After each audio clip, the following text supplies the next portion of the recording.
구독자 여러분 안녕하십니까. 메모리얼데이 연휴 잘 쉬셨나요? 한쪽에서는 국가 행사를 하고 있고 다른 곳곳에서는 또 각종 사건 사고로 얼룩진 그런 연휴이기도 했습니다. 연휴 동안에 있었던 사건 사고 먼저 간단하게 정리를 해드리겠습니다. 자, 먼저 어제 이 메모리얼데이를 맞아서 바이든 대통령은 엘링턴 국립묘지를 찾아서 헌화하면서 조국을 위해서 목숨을 바쳐 싸운 미군의 희생을 기리는 그런 행사를 가졌습니다. 이 바이든 대통령의 알링턴 국립묘지 방문에는 아내 질 바이든 여사와 그리고 부통령 카멜라 해리스 부통령 그리고 부통령의 남편이죠. 그래서 세컨드 젠틀맨이라고 불립니다. 해리스 부통령의 남편인 세컨드 젠틀맨 더글라스 M 호프가 함께 동행을 했습니다. 이 바이든 대통령은 헌화 후에 연설을 가졌는데 이렇게 말했습니다. 우리는 민주주의를 수호하기 위해서 치른 대가를 결코 잊어서는 안 된다라고 말했습니다. 그러면서 한반도를 언급을 했습니다. 이 바이든 대통령은 동맹들과 나란히 평화를 지키면서 한반도에서 여전히 보초를 서고 있는 미국 군인을 통해서 우리는 동맹의 힘과 민주주의의 힘을 보고 있다라고 언급을 했습니다. 자, 이번 메모리얼데이 연휴는 확실히 이 코로나 팬데믹이 끝난 듯한 그런 모습이었습니다. 전국적인 여행객도 늘었고요. 또 상대적으로 이 음주운전으로 적발된 미국인들도 작년에 비해서 30%가량 늘어난 것으로 집계됐습니다. 백 투 노멀로 돌아가더라도 이런 건 좀 예전으로 돌아가지 않아야 하는데 바로 이전 수준으로 돌아가고 있는 그런 모습입니다. 자, 21세기 그것도 미국에서 이런 일이 있었습니다. 아파트가 무너지는 일이 발생했습니다. 이 아이오와주 동부도시 데이븐포트에서 한 아파트 건물이 부분적으로 붕괴되는 사고가 일어났습니다. 이 메모리얼데이 연휴 동안에요. 데이븐포트시 소방당국의 발표에 따르면 지난 일요일 오후 더 데븐포트 아파트먼트라는 이름의 6층짜리 건물이 일부 무너졌다는 신고가 접수됐습니다. 현장으로 출동해 보니까 이 건물의 뒤쪽 중간 부분이 완전히 무너져 떨어져 나간 상태였습니다. 건물 내에 있던 12명이 구조대의 호위를 받으면서 밖으로 빠져나왔습니다. 그리고 이후 구조대가 건물의 다른 부분에 고립되어 있던 8명을 구출하는 데 성공을 했고요. 또 밤새워 수색 작업을 벌여서 붕괴된 건물 잔해에서 몇 시간 동안 깔려있던 여성 1명을 또 추가로 구조했습니다. 상처를 입은 이 여성은 병원으로 이송돼 치료를 받고 있지만 다행히도 생명에는 지장이 없는 것으로 알려졌습니다. 참 그런데 그 와중에도요, 정말 다행인 것은 부상자는 많았습니다만은 사망자는 없었다라는 그런 점이 정말 다행입니다. 이 아파트는 그동안 안전 문제로 주민들이 무려 20여 차례나 진정서를 제출한 바 있고 시정부는 건물주에게 보수공사를 명령해 놓은 상태였습니다. 결국 이 건물주는 최근 엔지니어링 회사를 고용해서 보수를 의뢰해 놓은 그런 상태였는데 그 사이에 이런 일이 결국 벌어지고 말았네요. 이 보수 명령을 받았을 때 좀 더 빨리 대응을 했더라면 이런 피해를 막을 수 있었을 텐데 매우 안타깝습니다. 그래도 이제 6층짜리 아파트의 일부가 붕괴됐는데요. 사망자가 없다는 거 정말 쉽지 않은 일인데 정말 천만다행입니다. 하지만 수색 작업과 복구 작업이 지금도 계속 진행되고 있기 때문에 혹시 이 이후로 추가로 어떤 피해 사항이 보고될지도 모릅니다. 그래서 이제 그런데 바라건대 정말 인명 피해는 이 이상은 더 발생하지 않기를 바라는 간절한 그런 마음뿐입니다. 자, 연휴에 미국에서 별의별 사고가 다 났지만 이제는 하다 이런 사건까지도 다 나네요. 이것도 연휴에 있었던 사건입니다. 노스캐롤라이나 주에서는요, 달리는 버스 안에서 버스 기사와 승객이 정차 문제로 총격전을 벌이는 사건이 발생했습니다.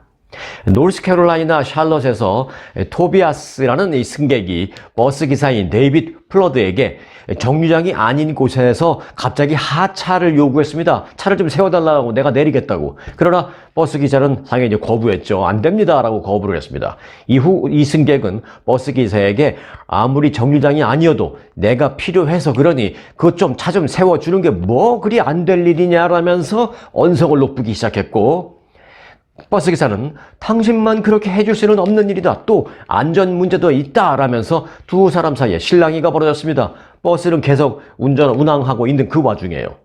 한 2분쯤 고성이 오가더니 이후 승객인 토비아스라는 사람이 총을 꺼내서 버스기사를 겨눴습니다. 그런데 이 버스기사도 총을 갖고 있었네요. 이 버스기사 플러드도 거의 동시에 총을 꺼내더니 두 사람은 서로 총을 겨눠서 총을 쏘았습니다. 총격전이 벌어진 겁니다. 누가 먼저 총격을 시작했는지는 좀 더 CCTV를 분석해 봐야 되겠습니다만은 두 사람은 계속해서 빠른 속도로 서로에게 총을 쏴댔습니다. 총격전은 버스가 멈춘 뒤에 승객 토비아스가 뒷문으로 내리고, 그런데 또 버스 기사 플러드는 또 앞문으로 따라 내렸습니다. 그러면서 일단은 총격전은 끝났습니다. 이 총격전으로 버스 기사는 팔에 총을 맞았으며 토비아스는 복부에 총상을 입었습니다. 그런데 다행히 두 사람 모두 생명에는 지장이 없는 상태로 확인이 됐습니다. 자, 이후 어떻게 됐을까요? 현지 경찰은 병원으로 가서 입원 중에 있는 승객 토비아스를 바로 기소를 했습니다. 하지만 이 버스 기사인 플러드에 대한 기소 여부는 아직 결정하지 않았다라고 경찰은 그렇게 밝혔습니다. 다만 버스 기사도 문제는 제기됐습니다. 버스 기사 플러드는 무기 소지를 금지한 회사 정책을 위반한 혐의로 일단 회사에서는 해고 처분을 했습니다. 그런데 여기서 잠깐 한번 우리가 생각해 볼 일이 있습니다. 그런데 만일 이 버스 기사 회사 정책을 따르느냐고 무기를 갖고 있지 않았다면 앞서 그 상황에서 어떻게 됐었을까요? 일방적으로 총격 피해를 당했었을까요? 아니면 사실 그런 어떤 호전적인 실랑이가 벌어졌다라는 자체가 버스 기사도 자기가 무기를 갖고 있기 때문에 심리적으로 그렇게 호전적으로 대응을 하면서 상황이 그렇게 총격전까지 갔던 것이었을까요? 바로 이런 케이스가 총기 규제 찬성론자들과 총기 규제 반대론자들, 그러니까 즉 총기 소지 찬성론자들과 총기 소지 반대론자, 이 사람들이 서로 자기 주장을 할 때 이용하는 대표적인 사례가 바로 이런 사례입니다. 총기 소지에 찬성하는 사람들은 이렇게 말했을 것입니다. 봐라, 그 당시 버스 운전기사가 총기가 있었으니까 자기 생명을 지킬 수 있었던 것이다 라는 주장을 할 것이고요. 또 총기 소지에 반대하는 사람들은 애초에 승객도 총기가 없었으면 이런 일이 일어나지 않았을 것이고, 설사 그 승객이 무기를 갖고 있었다 하더라도 버스 기사가 갖고 있지 않았다면 상황이 이렇게 순식간에 악화됐을 일은 없었을 것이다 라고 주장을 할 것입니다.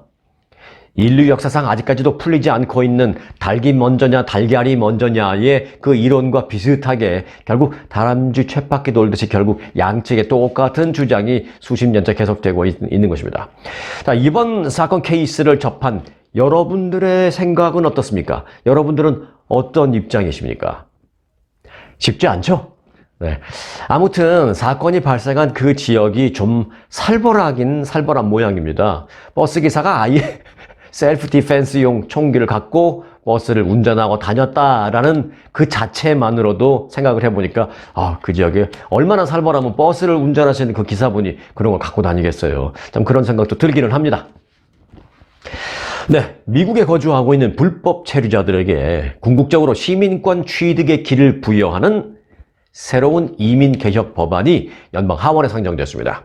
공화당 소속의 마리아 살라자 연방 하원의원과 민주당 소속의 베로니카 에스코바 연방 하원의원은 미국에 살고 있는 불법 체류자에게 합법적인 신분을 부여하고 궁극적으로는 시민권까지 신청할 수 있도록 하는 내용의 존엄성 법안 디그니티 액트를 발의했습니다. 이 법안은 이미 미국에 거주하고 있는 그리고 범죄 기록이 없는 불법 체류자들을 대상으로 체류 신분을 제공하는 것을 그 주요 내용으로 하고 있습니다.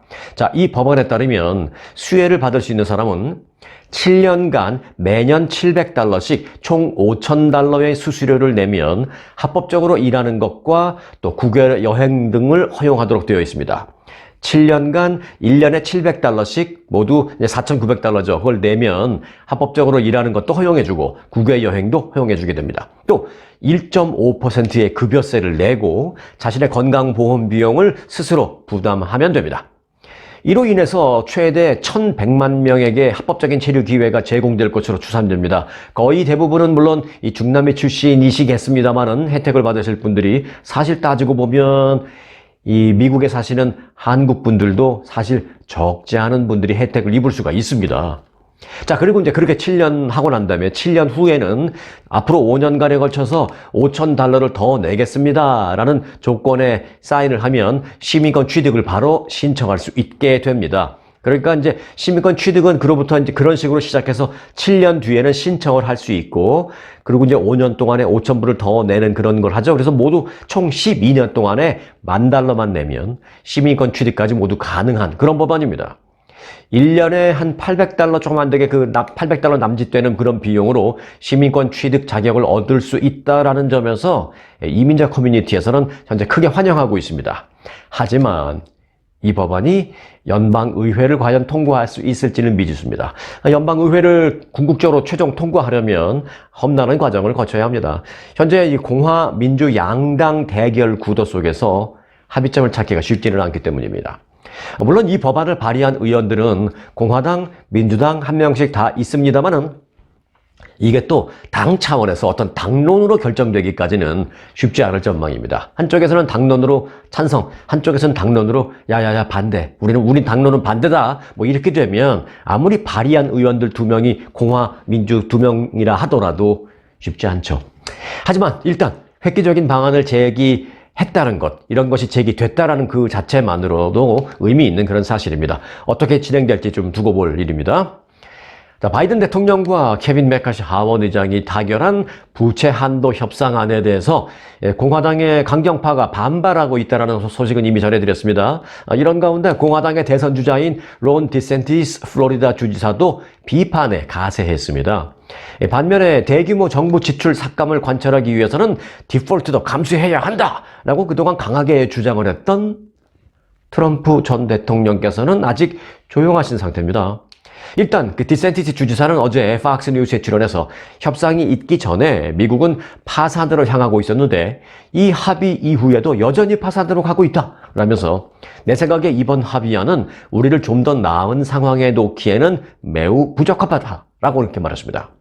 하지만 이제 디센티스 주지사와 달리 공화당의 유력한 대선 주자인 트럼프 전 대통령은 아직 이 예산 협상안에 대해서는 별다른 입장을 밝히지 않고 있습니다. 다시 말해서 비판을 하지 않고 있는 거예요. 이런 트럼프 측의 움직임을 디센티스는 곧바로 파고들면서 공세를 늦추지 않고 있습니다. 뭐라고 하냐? 디센티스 주지사는 어제 테네시의 한 라디오 방송에 나와서 인터뷰를 했는데요. 이렇게 말했습니다. 트럼프는 요즘 매우 달라졌다. 좌클릭, 즉 왼쪽으로 달려가는 것 같다. 하지만 난 트럼프와는 달리 항상 보수 원칙에 머무르고 있다. 나는 그와 다르다라면서 트럼프 전 대통령이 우파 원칙을 포기하고 좌클릭을 하고 있다고 그렇게 주장하고 있습니다. 차별화를 시도하는 것입니다. 이제는 디센티스 주지사가 자신은 트럼프와는 결이 다르다. 내가 정말 진정한 보수의 결을 갖고 있다라고 주장하면서 자신은 정치적인 대부인 트럼프를 넘어서면서 차별화하려는 시도를 연일 이어가고 있습니다. 이런 상황에서도 트럼프 전 대통령 아직 아무런 말씀 안 하고 계십니다. 자, 정말 트럼프 전 대통령이 표를 의식해서 조금 좌클릭, 그러니까 뭐 그렇다고 해서 트럼프 전 대통령이 진보 성향으로 가는 그런 건 절대 아니고요. 극우 성향에서 그냥 극은 뺀 그냥 우 성향 정도로 살짝 바꾸는 것일지 조금 우리가 들여다볼 관전 포인트 하나가 새로 생겼습니다. 자, 지난주에 합의된 이 디폴트 협상안 처리는 그러면은 어떻게 돼 가고 있는지 잠깐 알아보겠습니다. 이 바이든 대통령과 공화당 케빈 맥카시 하원 의장이 부채 한도 협상을 타결한 가운데 연방 하원이 이제 오늘 운영위원회를 개최하고 합의 관련 법안의 처리 절차에 들어갑니다. 연방 하원 전체는 아니고요. 하원 내에 있는 운영위원회에서 오늘 합니다. 그리고 전체는 내일. 자, 합의안이 디폴트 시한 이전에 의회를 통과하기 위해서 거쳐야 하는 1차 관문을 오늘 거치게 됩니다. 문제는 그런데 공화당과 민주당이 9대 4로 구성되어 있습니다. 공화당이 9명, 민주당이 4명으로 구성된 이 운영위원회에 이들 강경파 공화당 의원들이 포진하고 있다는 점입니다. 운영위원회에서 활동하고 있는 프리덤 코커스 소속 레프 노먼 의원 그리고 칩 로이 의원 등은 이번 합의에 대해서 강한 반대 의사를 표명하고 있습니다. 노먼 의원은 어제 트위터에 글을 올렸는데 이렇게 올렸습니다. 이번 협상은 미친 짓이다 라면서 사실상 지출 삭감 없이 4조 달러의 부채 한도를 늘려주는 것은 우리나라가 동의했던 것이 아니다. 우리가 동의했던 것이 아니다라면서 나라를 파산시키기 위한 투표를 나는 하지 않겠다. 라고 이렇게 아주 강경하게 말했습니다.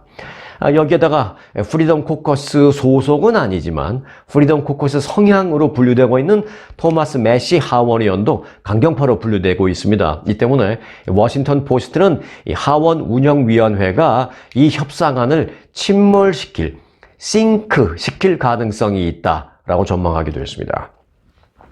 법안을 전체 회의로 넘기려면 운영위원회에서 먼저 통과시켜야 되거든요. 그런 처리가 필요한데 운영위원회에서 반발이 일어날 가능성이 있다는 것입니다. 그래서 결국 하원 전체위원회 가보지도 못할 것이다라는 것이죠. 아무리 대통령과 하원 의장이 합의했다라고 하더라도 이게 하원 전체회의에 가보지도 못하고 침몰할 수도 있는 가능성이 있다라는 그런 얘기입니다. 참 불안불안합니다. 아직도 안심할 수 없는, 미국 경제에 안심할 수 없는 그런 상황입니다. 미국 경제는 물론 한국과 세계 경제에도 아주 민감한 그런 치명적인 이 소식은요, 내일 또 어떻게 돼가는지 제가 바로 전해드리겠습니다. 구독과 알림 설정 해 놓으시면 놓치지 않으실 겁니다. 자, 이런 상황 속에서 지금 원화 환율을 좀 들여다봐야 되는데요. 원화 환율이 좀처럼 내려가지 않고 있습니다. 환율이 높다라는 건 그만큼 달러에 대한 원화의 가치가 떨어져 있다는 의미인데요. 달러당 원화 가치가 1,300원 선에서 좀처럼 벗어나지 못하고 있습니다. 지난해 나타났던 소위 킹달러, 이 달러 초강세 현상도 수그러들었음에도 불구하고 이 원화의 약세가 계속 이어지고 있습니다. 달러 강세가 이제 좀 끝났으면 상대적으로 원화가 조금 올라가면서 가치가 올라가면서 환율이 좀 떨어져야 되는데 이게 그렇지 못하고 있다는 것이죠. 왜 그럴까요? 잠깐 볼게요. 현재 달러당 원화의 가치는 46일째 1,300원대에서 아래로 내려가지 못하고 있습니다. 올해 원화의 약세는 여러 가지 이유가 있습니다만 우선적으로는 수출 부진과 이에 따른 무역 수지 적자의 영향이 가장 중요한 것으로 분석되고 있습니다.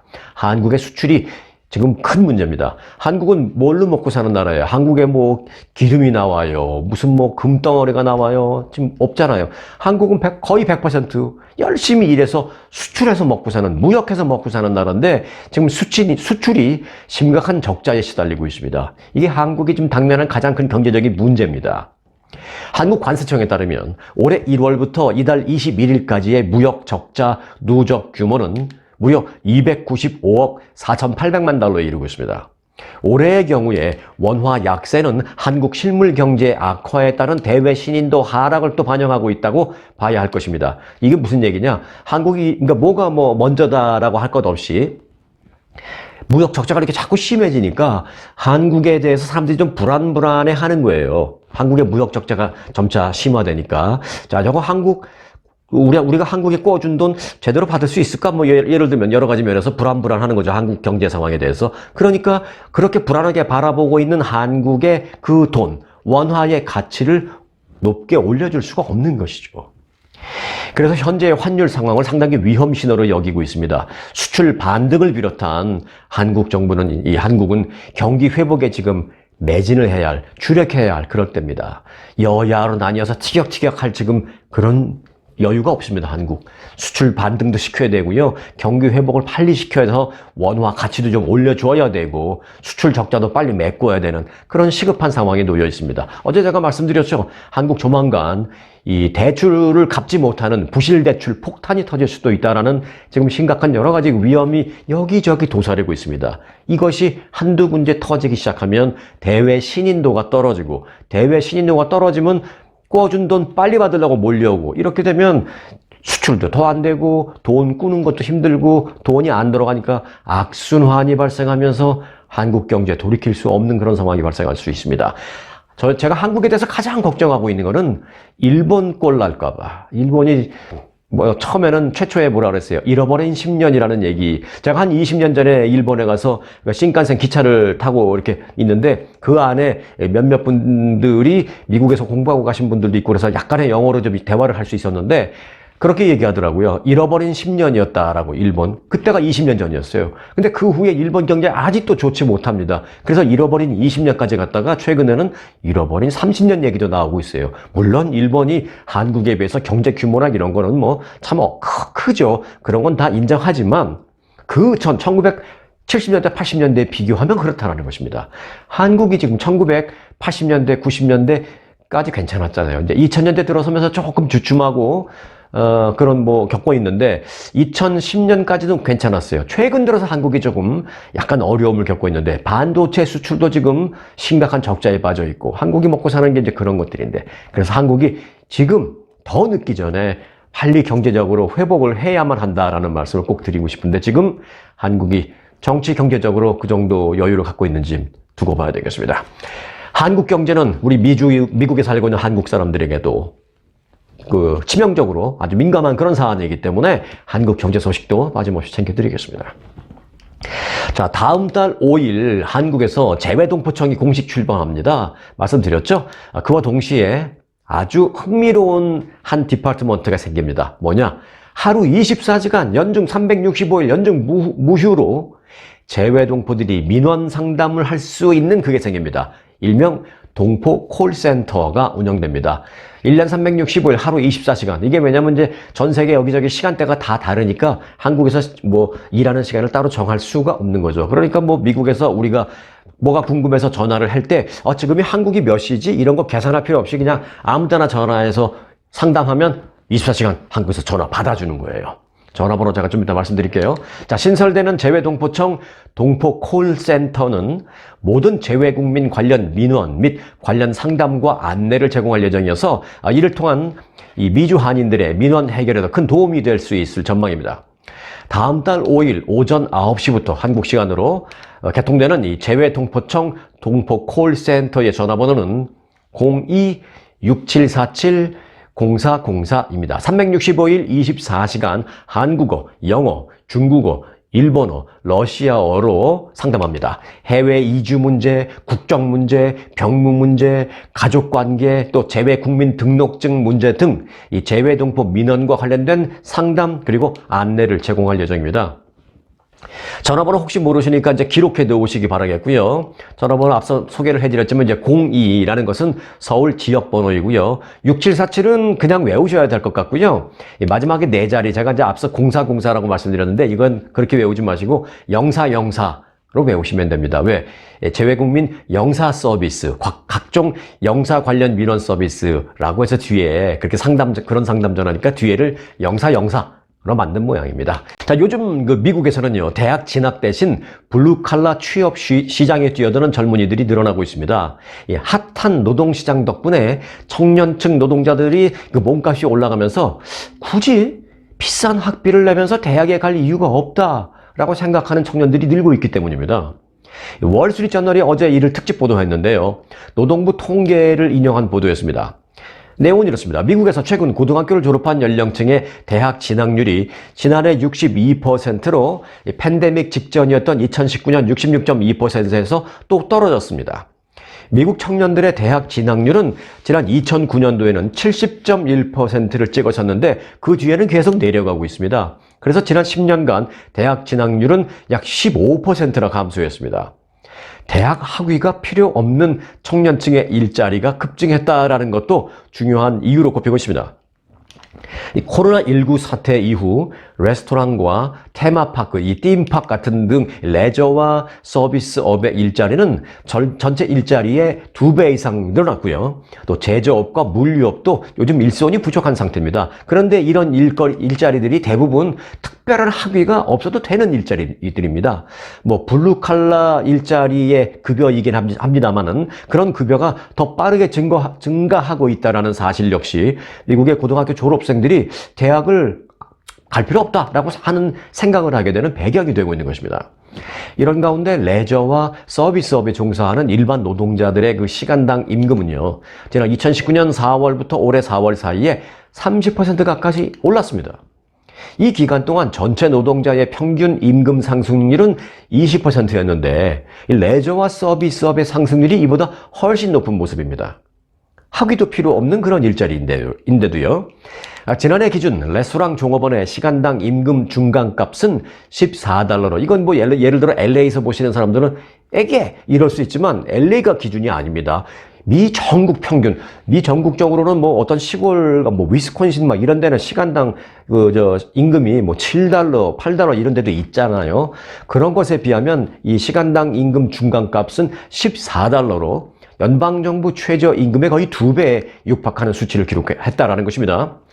블루칼라 잡이긴 합니다만은 대학 학위가 필요 없는 기계공도 있습니다.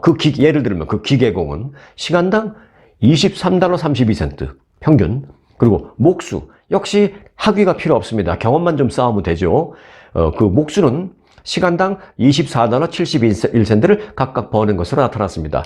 근데 뭐 예를 들어서 야, 목수 아무나 하는 줄 알아? 그것도 다 배워야 되고 맞습니다. 하지만 학위가 필요 없다고 그랬지 제가 기술이 필요 없다고 그런 건 아닙니다. 학위는 뭐 필요 없지만 일정 기술은 필요하겠죠. 그 일정 기술이 자기가 시간을 들여서 누구를 어시스트 하면서 배웠든 아니면 무슨 정말 목수 학원이라도 가서 좀 배웠든, 그래서 이제 기술만 익히면 굳이 학위는 없어도 된다는데 그런 뜻입니다. 목수도 시간당 평균 한 24달러 71센트를 받는다는 겁니다.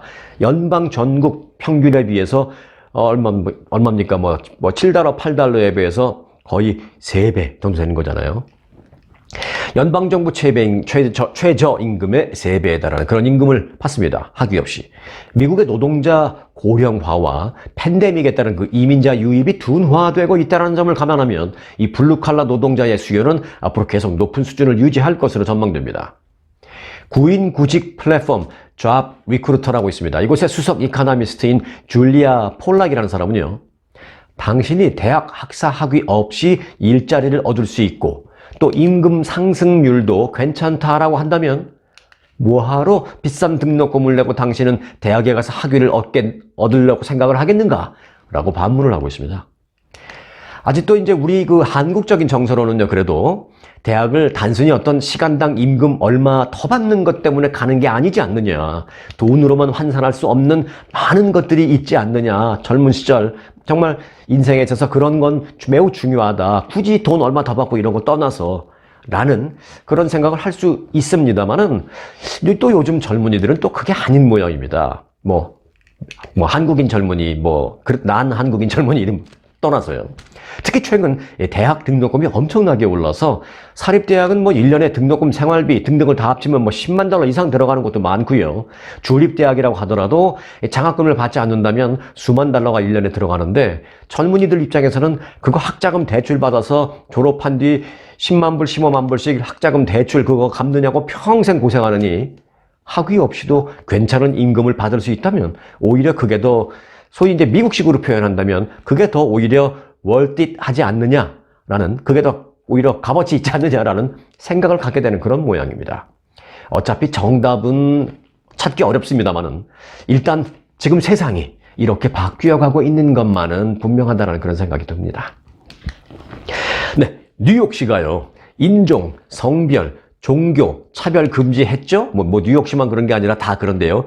뉴욕시는 그런데 거기에 넘어서서 체중과 키에 따른 차별 역시 금지한다라는 내용의 조례를 공식적으로 확정했습니다.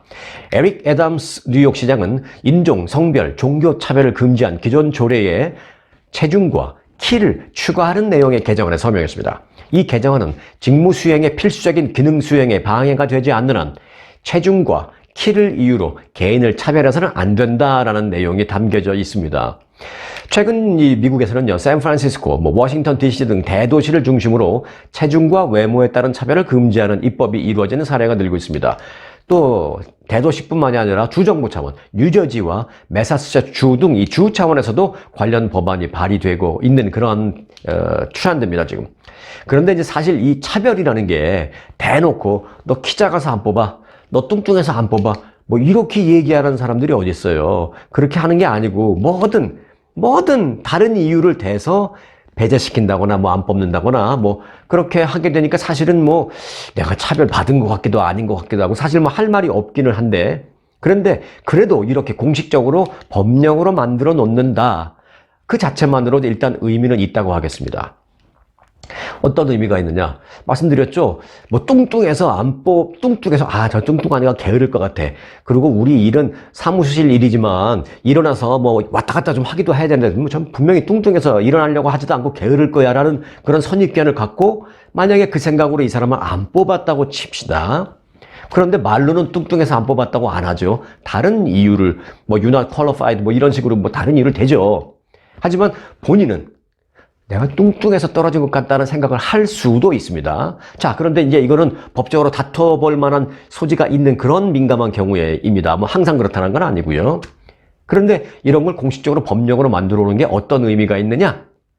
추후 누군가는 자신이 키나 체중 때문에 차별을 받았다라고 느꼈을 때, 그렇게 판단이 됐을 때, 단순히 느끼는 거 말고 그렇게 판단이 됐을 때 그런 차별을 받았다고 주장하면서, 여기서부터 중요합니다.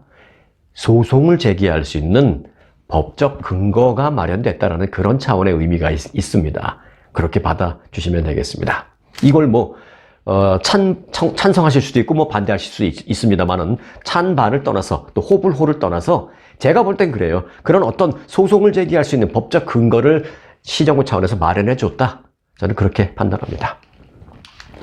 네, 미국 각지에서 졸업식 복장을 둘러싼 공방이 거세지고 있습니다. 이것도 소송 얘기예요. 콜로라도주 덴버의 연방 판사가 멕시코와 미국 국기가 함께 들어간 이 어깨띠를 착용한 고등학생의 졸업식 참석을 막은 교육부의 결정이 정당하다라는 판결을 내렸습니다. 조금 의외긴 하죠. 이 판사는 졸업식에서 어깨띠를 착용하는 것은 학생의 사적인 표현이 아닌 학교가 졸업식이라는 공식적인 행사에서 표현하는 방법에 해당한다 라고 판결했습니다.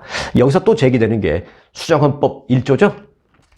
미국에서는 이제 수정헌법 1조에 따라서 한 개인의 생각을 다른 어떤 개인이나 단체, 권력기관의 방해를 받지 않고 공적으로 발표할 수 있는 소위 언론의 자유, 표현의 자유, freedom of speech를 갖고 있고 중요하게 지금 인식되고 있습니다. 하지만 이 판사는요, 졸업식이라는 학교의 단체 공식 행사, 그리고 국기라는 상징성 등을 감안할 때 내가 제한될 수 있는, 뭐 자기가 판사가 제한한 게 아니라 학교에서 또는 교육부에서 제한할 수 있는 그런 표현에 해당한다고 판단한 것입니다.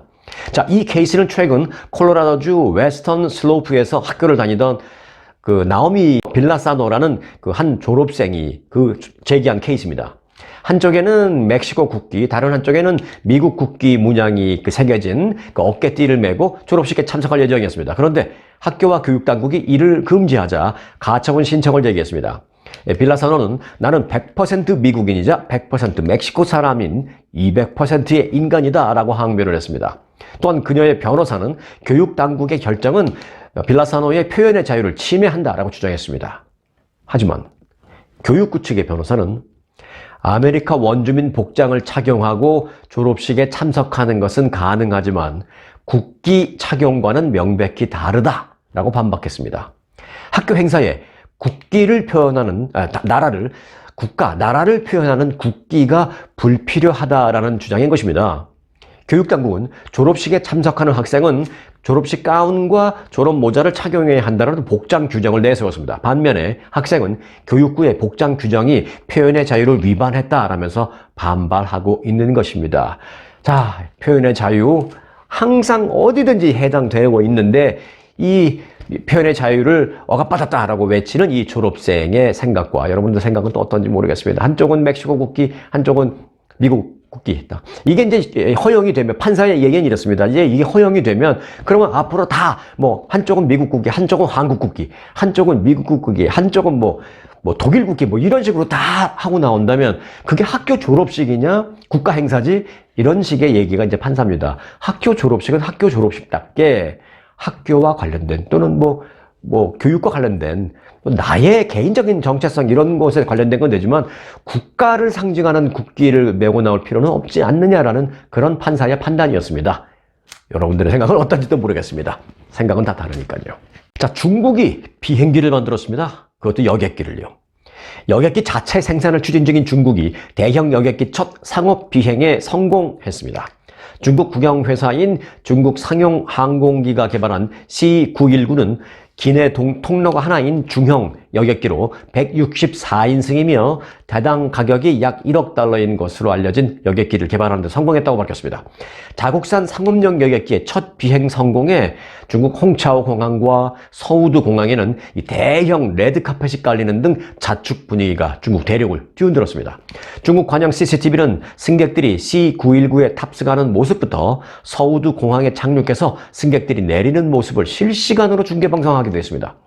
시진핑 중국 국가주석은 여객기 제조를 이 보잉이나 에어버스 등 서방 기업들이 과점하고 있는 상황에 대응해서 국산화를 실현하겠다는 방침을 그동안 여러 차례 밝힌 바 있는데 어제 드디어 성공을 발표한 것입니다.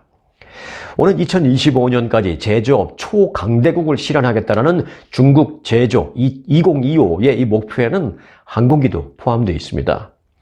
다만 이번에 최초의 자국산 여객기라는 그 C919는 주요 부품의 상당수를 미국에 의존하고 있는 것으로 알려졌습니다. 이 해당 여객기의 주요 부품의 약 한 60%는요 미국산이고요. 그리고 또 일부 품목은 또 파나소닉 등 일본 기업 제품이 사용되는 것으로 전해졌습니다.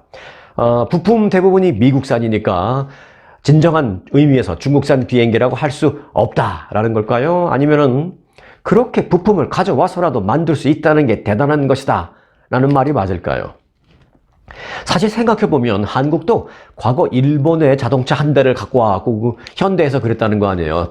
돌아가신 고 정주영 회장께서 일본 자동차 한 대를 갖고 와서 현대에서 어디 몰래 가갖고 그 공장에서 다 비밀 공장에서 그 자동차를 다 일일이 분해해서 완전 100% 분해해놓고 일일이 부품 하나하나를 연구하면서 자동차 사업을 그렇게 시작했다는 거 아니겠습니까? 뭐 그런 점을 감안한다면 중국의 이번 어떤 그런 부품 미국산 의존도도 어느 정도는 뭐 인정해줄만 하다라는 생각이 들기도 합니다.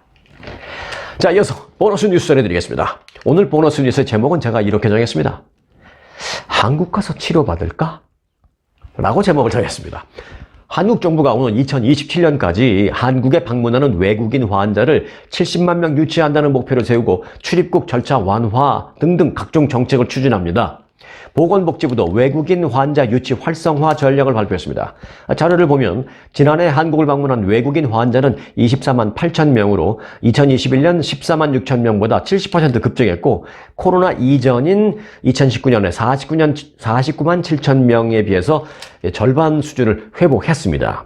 한국 정부는 이번 외국인 환자 유치 활성화 전략을 통해서 방한 외국인 환자 수를 연 26% 계속 늘려서 2027년까지는 70만 명을 유치한다는 목표를 설치했습니다. 그래서 각종 베네핏을 많이 제공하고 편리성, 정책 등이 지금 많이 나오고 있습니다. 그래서 이 소식을 들으시는 여러분들이 한국 가서 치료받을까? 이런 생각 하실만 하다라는 것입니다. 그래서 제가 그 제목을 그렇게 정해본 겁니다. 자, 좀 더 구체적으로 보면 한국 정부는 이를 위해서 출입국 절차도 개선해 주기로 했고요. 그러니까 한국에 이제 뭐 어떤 걸 치료받으러 가는 겁니다라고 하면 출입국 절차도 개선해 줍니다. 예를 들어서 미리 사전 무슨 전자비자 뭐 받아야 되고 이런 거 있잖아요. 이런 것도 다 면제해 주기로 했습니다. 그리고 다른 나라에 비해서 각종 경쟁력도 강화해 주겠다고 했고요. 또 글로벌 인지도를 더욱 높여주겠다라고 했습니다. 외국인 환자의 간병인이나 또는 보호자로 따라가는 사람들이 있는데요. 그런 사람들의 범위를 배우자와 직계가족까지 지금 되어 있는데 이걸 더 늘려서 형제, 자매까지도 다 확대해주고 동반자에 대한 어떤 재정 능력 입증 서류 제출하는 것을 지금 의무화되고 있는데 이것도 다 면제해주기로 했습니다. 외국인 환자와 보호자가 의료와 또 치료 다 끝난 다음에 관광도 할 수 있게 의료와 관광을 함께 할 수 있도록 의료 관광도 활성화할 방침입니다. 얼마나 좋습니까? 가서 편안하게 치료받으시고 치료 잘 끝나고 난 다음에 신나게 관광도 하고 그 모든 것을 패키지로 한국 정부 차원에서 만들어주겠다는 겁니다. 또한 지금 성형외과, 피부과 이런 거는 워낙 유명하잖아요, 한국에. 그래서 이제 많이 가는데 성형외과와 피부과는 뭐 현재도 많은 수요가 있지만 이에 더해서 의료 기술이 높은 암 치료나 어떤 장기 이식 등 이 중증 질환에 대해서도 외국인 환자 유치 인프라를 더욱 확대하고 홍보를 더욱 강화한다는 한국 정부의 전략입니다. 자, 이를 위해서 한국 정부는 메디컬 코리아라는 브랜드의 홍보를 더욱 강화하고 이를 통해서 한국의 의료 인지도를 높일 방침입니다. 메디컬 코리아는 지난 2010년부터 한국 정부가 매년 개최해온 한국 의료 기술을 세계에 알리는 일종의 컨퍼런스입니다. 그러니까 이 일종의 컨퍼런스를 통해서 이제 브랜드를 계속 알리고 있는데 이 메디컬 코리아라는 게 이제 그 컨퍼런스 이름이기도 하고요. 또 한국의 의료 기술을 높게 봐주는 브랜드 어떤 가치, 브랜드 이미지이기도 합니다. 자, 한국 정부가 적극 나서는 지금 이러한 시기에 미주 한인들도 한국 가서 치료받을까? 하는 생각을 갖게 되는 사례가 앞으로 더욱 늘어날 것으로 보이고 있습니다. 자, 오늘 영상은 여기까지입니다. 여러분들에게 오늘 영상도 도움이 되셨으면 하는 바람이 크고요. 오늘도 영상이 유익하셨다면 제가 말씀 따로 안 드려도 구독과 알림 설정으로 다음 영상을 또 기대해 주시면 더욱 고맙겠습니다. 자, 오늘 영상 마치고 내일 뵙겠습니다. 여러분, 감사합니다.